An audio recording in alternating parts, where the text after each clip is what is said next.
looking at housing shortages, I mean, you can almost look at it as a community as a living organism. I mean, you need all levels of housing, and we were really missing a lot of that. There were a lot of hurdles to cross, but if you take them one at a time, and it involves a lot of work. There's got to be a core of people that are willing to give a bunch of time and endure a little grief to get it done. When it's all said and done, it's rewarding. I would say upwards to 20 years ago, I'd been working with affordable housing development, but it particularly became emphasized as many things did throughout the pandemic. Particularly, it started with many of us needed to use temporary staffing, and we got to the point there was no rental available. Even hotels were difficult. So we had agency staff driving 40 miles to get available housing. Back in 2008, the Board of Directors established an endowment for the future of healthcare to our community. That fund generated about a $2 million endowment, and all of a sudden housing became our greatest need, and so the board dedicated the earnings off of that endowment that we're going to get into housing. And I think we purchased 5 houses that are now rentals. We don't want to be in the rental business. And what we later found is that probably wasn't our best choice. What we found is that we were in the marketplace now. I literally had people call me on the phone and say, we're selling Mom's house or we're selling our house, and would invite us to basically get into bidding wars. The problem is the availability of affordable housing.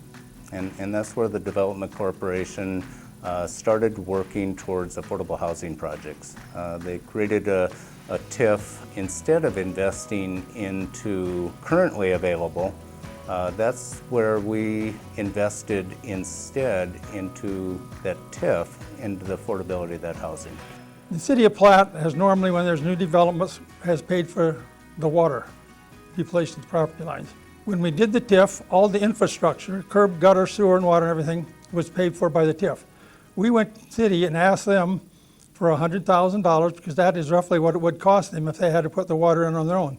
We asked them to give that money to the Development Corporation to start a revolving housing fund, start building houses.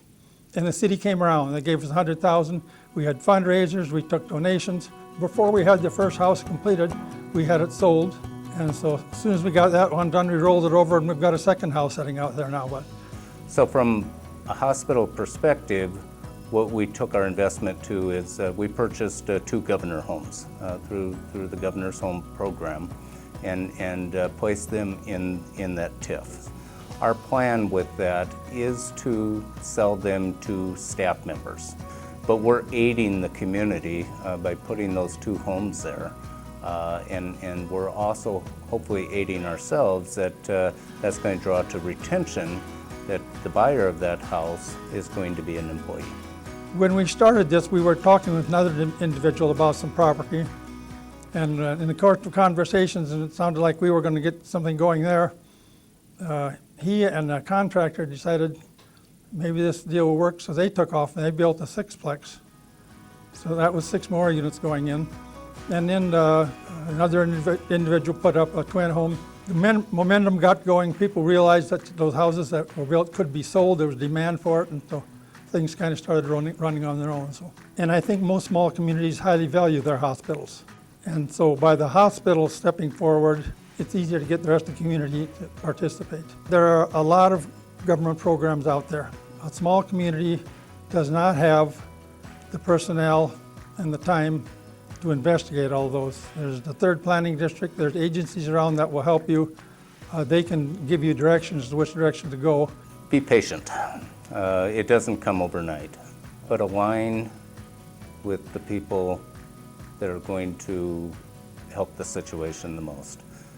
Talk with your community leaders, your development corporations, other businesses, and to identify those issues and work collectively together to resolve it.